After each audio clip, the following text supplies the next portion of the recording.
Hey there neighbors, Kevin here with Etrailer, and today we're out at Mark Twain Lake and we are here helping out one of our neighbors, and we were swapping out the regulator for him but realized his pigtails were in some pretty bad condition. As you can see, they're rock hard right now, they're pretty dry rotted out, so this is just not really a safe combo. This is something we should easily just swap out. So first thing is taking a look at your new regulator or the current regulator that you have and making sure that you have the correct connection type, and if you don't, making sure that you get the correct adapter so that way you can.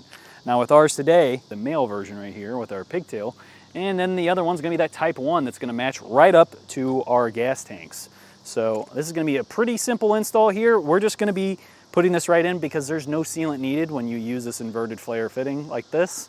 And then just that type 1 fitting's super simple to put on, just a quick turn. So we've got our regulator here. We're gonna get this started. We'll get that kind of turned in on here. Now obviously the cord's going to want to fight you just a bit, but once we get that started by hand, I'm going to come back and tighten that up with my 7/16 wrench.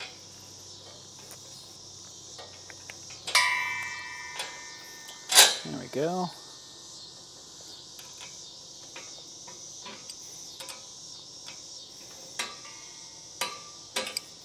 And then all we have to do is just loop it up and hook that right to our tank.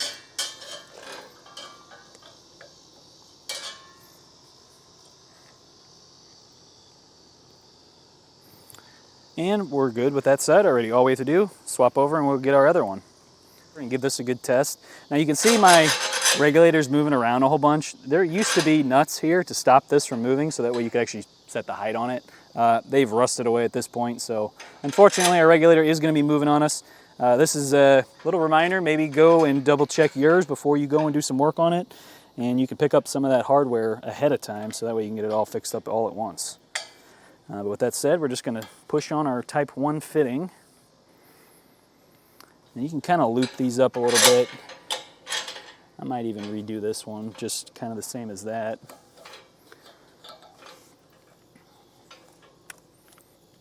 There we go. That way they'll sit nice when we go to put our cover back over our tanks. We need to test our system here, make sure that there's no leaks. So I'm going to open up my supply. So right now we have it switched over, so it's going to start with this tank.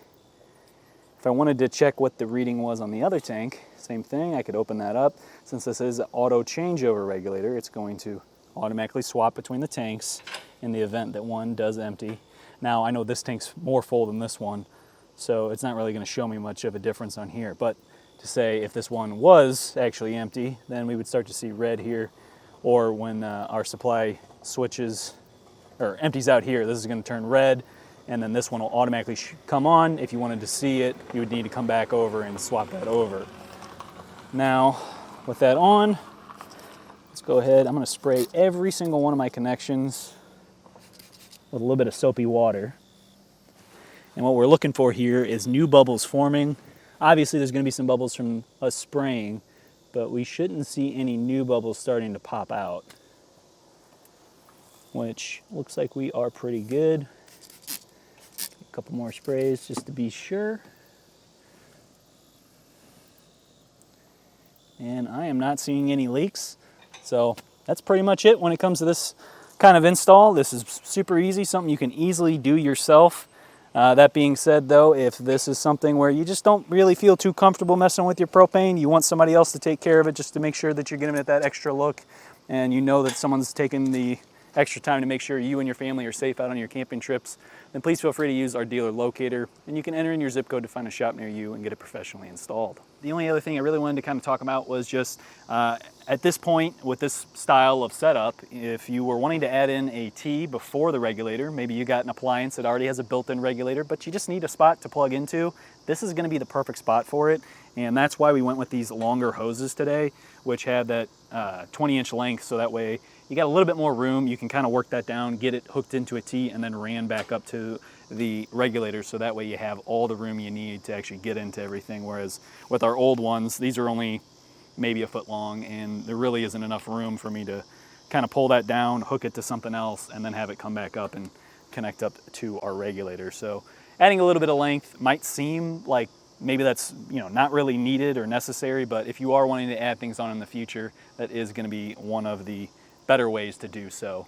Well, that's going to do it for our look at and installation of MB Sturgis's replacement pigtail hoses. I really hope this helped you out and makes your camping experience a lot better.